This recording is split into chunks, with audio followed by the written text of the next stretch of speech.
Hey, it's Mike Zawatsky with Unique Photo. I'm here at the Nikon booth at WPPI with Steve Heiner. We're going to talk a little bit about the D4 and the D800 and some of the new features in those cameras. And Steve, the first thing I wanted to ask you was, how has the metering changed in terms of, I know that the both cameras can now pick up faces in the viewfinder, and so how does the metering work with that? Well, Mike, one of the great things about both the D800 and the D4 is the recent upgrade to our metering system.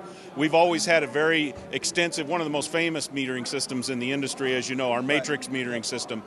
We upped the pixel count from 1,005 pixels to 91,000 pixels. So the metering system actually has been tasked with other responsibilities. So in addition to its just absolutely extraordinary metering capability, it has the ability to recognize people's faces, which it can take into consideration when weighting the metering for a particular shot or for a movie exposure. One of the great things about having 91,000 pixels is that sensor can actually see basically the picture that you're trying to take. And it compares that, of course, with our well-known Nikon database of over 30,000 images inside of the camera, so that it compares that to previously recorded camera or exposure patterns, so that it knows best how to weight the metering for a given situation. So very sophisticated, but it will result in better exposure more of the time than ever before. Okay, excellent. And that will also, I guess, be taken into account with TTL for flash as well? Absolutely. It not only affects ambient metering, also white balance, as well as flash metering too. Okay, excellent. So, you know, there's been so much coverage on the D800 out there because obviously it's a camera people have been waiting for a long time, so everyone knows the specs on it. But what's something interesting maybe, you know, people would maybe pass over or not know about the D800? Well, one of the cool things about the D800 is that it has a very similar movie mode to the D4 camera. They both output at 1080 30p, but they have some unique features like, first of all, it may seem minor, but it's a big deal to people who shoot a lot of HD video, and that is having a headphone jack so they can monitor their audio live while they're recording. That's a big deal. Big advantage that they don't have to add other hardware to the camera in order to do that.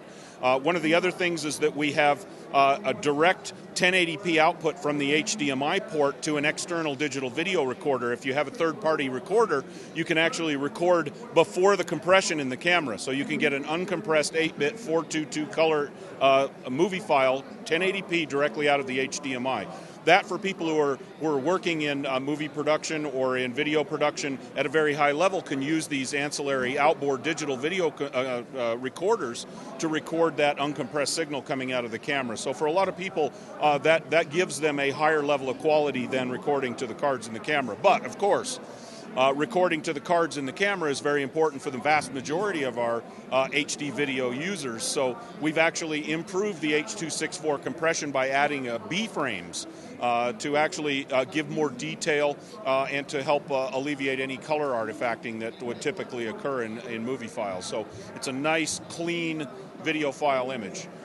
We've also added, in addition to the headphone jack, a 20-level audio adjustment and 30 levels of volume adjustment on the headphone jack so that you can do audio monitoring like never before. That's awesome. And one of the videos I saw that you guys put out with the release, the motorcycles and everything, yeah. I noticed there's not really a lot of that jello or...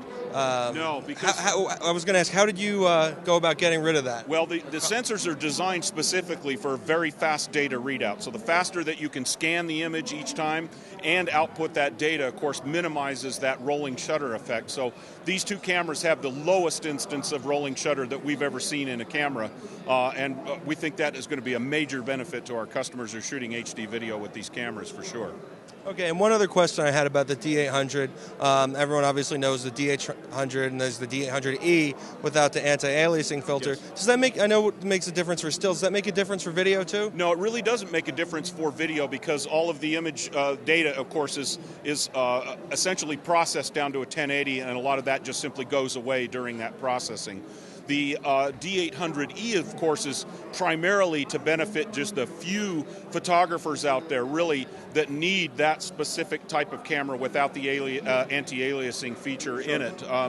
But the vast majority of our photographers, of course, people who the 800 will appeal to, will find that the regular D800 will more than satisfy both their still and their video needs. Sure. Okay, Steve, is there anything else you want to add?